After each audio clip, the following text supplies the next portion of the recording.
For today's cake, so medyo mahirap yung gagawin nating cake. Mahirap siya pero madali.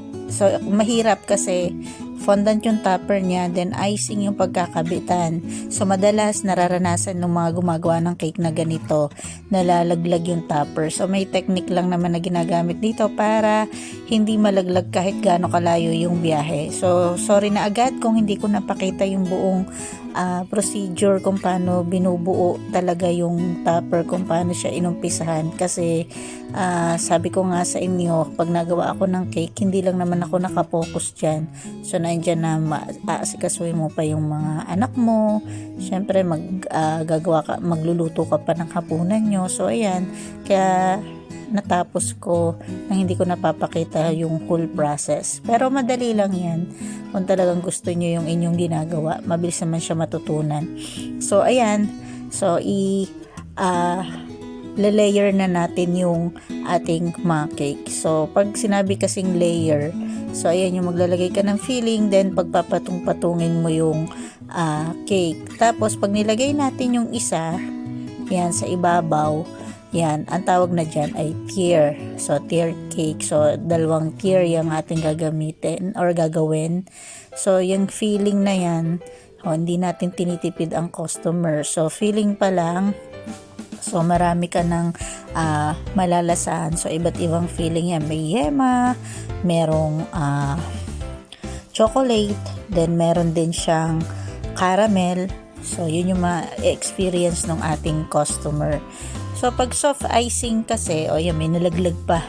So, pag soft icing kasi yung ginagawa natin, tapos fondant yung itatopper. So, wag natin masyadong kakapalan yung icing.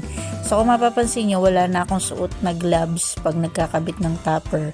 So, struggle kasi pag nag-gloves ka pa kasi hindi mo ramdam kung tatamaan mo ba yung icing o hindi. So, ingat na lang sa paglalagay, and dapat importante, laging malinis yung kamay. So, diyan, maya't maya ka talaga maghuhugas, then bago mo hawakan yung topper, tutuyuin mo yung kamay mo ng malinis na towel.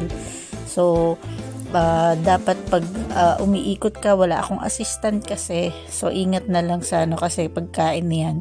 So, baka makontaminate yung pagkain kung hindi tayo mag-iingat, lalo na yan. Pag ginawa natin, bigay agad sa customer. So, ayan yung reality. Hindi ko na pinas forward kung paano talaga natin ginagawa yung ating flour. So, hindi naman talaga actual na kagaya ng nakikita nyo sa video, ang bibilis.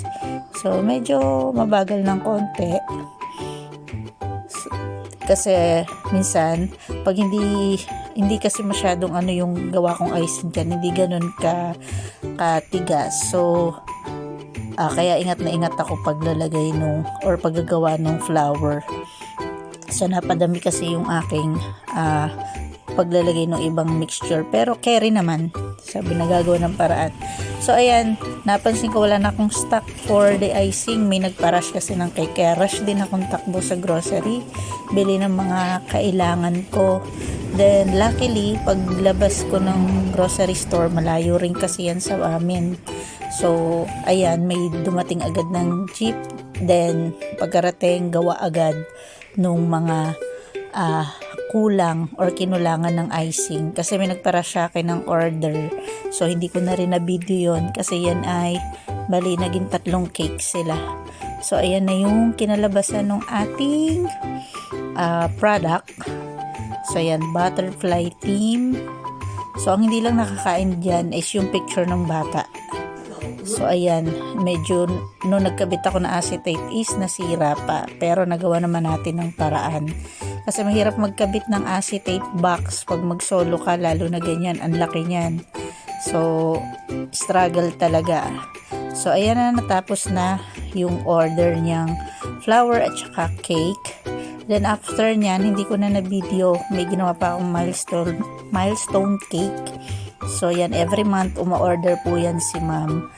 So, para doon sa kanyang baby na sineselebrate nila monthly. So, ito yung rush cake. So, binake ko siya ng mabilisan. Ginawa ko na yung mga topper.